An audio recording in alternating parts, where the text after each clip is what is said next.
Ito tayo ngayon. Ito tayo ngayon sa isang pabrika na magsisimula pa lang. Bali magkakabit tayo ng mga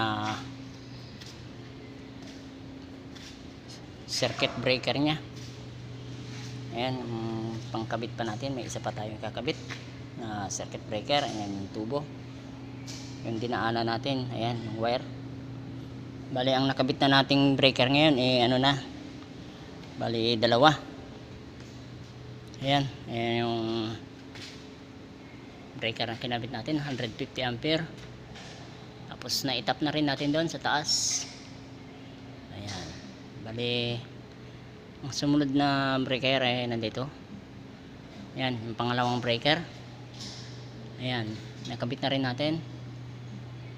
Na-itap na rin natin sa taas. Bali, andyan yung hagdan na ginagamit natin. Bali, yung breaker na yan, dito natin yung gagamitin sa makina na to.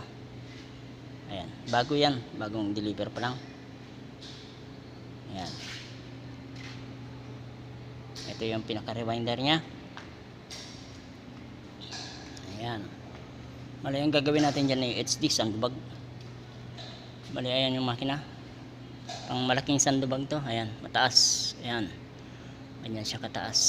Yun ang ikakabit doon sa breaker number 2. Tapos yung una ay nandito. Yan naman ay ikakabit natin yan doon sa breaker na number 1. Yung kinabit nating una. Ayan. Ayan. Bali yan. Ganyan siya kataas. Ayan. Ito yung rewinder nya. Andun yung lalabas na ng plastic. Ayan. Tapos ito yung pinakaano nya, blower. Bibigay ng hangin dito sa plastic para matuyo yung lumalabas na plastic na lusaw.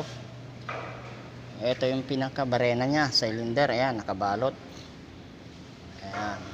Ito yung imbudo nya, salangan ng materyales. Ito yung pinaka-motor nya.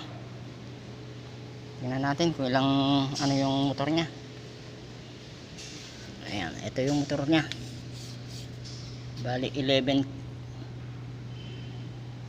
kilowatt.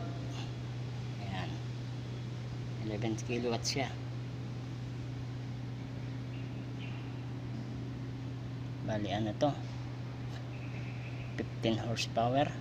Ayan, ito yung gearbox nya. Bali wala pang takip sa likod kasi bali ang magte-testing nito ay yung nag-deliver.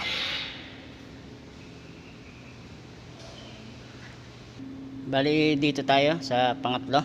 Ayan, itong pangatlo ay lumang makina to. Bali ina-assemble pa lang natin. Ayan, luma siya. Ito ay double die. Ayan, tanggal pa yung die nya, wala pang nakakabit na die. Double die yan. Tapos yung rewinder, yung take up nya nandito, dalawa, kambal. Ayan, kambal yung take up nya. Ayan, bali yan ang lalagyan natin ngayon ng ano, ng breaker. Kakabit tayo ng breaker na isa pa, yung pangatlong breaker dito banda. Ayan, bali magtatap tayo dyan sa taas. Yan yung pangatlo nating makina.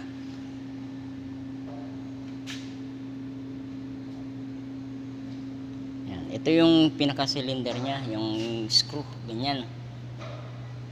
Wala siyang cover. Bali lalagyan pa natin yan ng cover. Hanapan pa natin, gagawan pa natin yan. Bali ang unang paanda rin natin yun, yung bago na dalawa. Kasi lahat kompleto yan. May mga cover na yung ano yan, barena. Bali yung panel box nya ito. Ito yung panel box nya. Bali kulang pa to ng ampere meter. Ayan, 6 na ampere meter pa ang kulang yan. Tapos yung pinaka inverter nya, ayan, kulang pa tong ina-assemble natin. Tapos kapag napatakbo na natin itong mga makina dito, ito naman ang uunti-untiin natin. Itong mahabang makina to, ito naman ay gawaan ito ng tali. Bali andito yung mga ano nya, mga piyesa nya. Ito yung rewinder nya. Ayan, dyan magre-rewind yung mga ano, tali. Ayan, ito dito magre-rewind ng tali.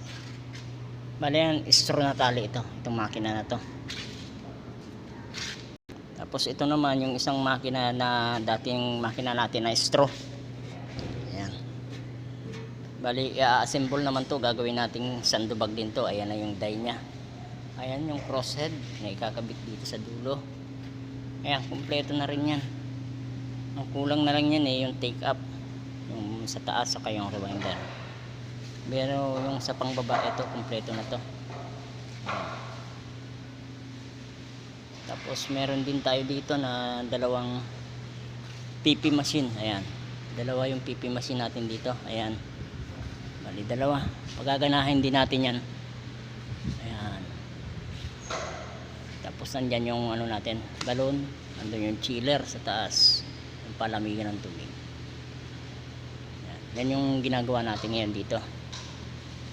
Pag medyo maayos-ayos na rito, mag-video tayo ulit para sa update kapag napatakbo na natin yung mga makina. So ngayon nagkakabit pa lang tayo ng mga breaker galing dun sa main line. Yun ang ginagawa natin ngayon. Pero yung mga makina ready na to. Pag magpapaandar kasi nito yung nag-deliver nito na Taiwan Machineries. Silang silang magtatap mismo doon sa main breaker, pati ng mga panel box nya silang magtatap niyan at paandarin nila to. Bali ang gagawin lang natin dito ngayon, magkabit ng mga breaker, main breaker, tapos itong isa na tong makina.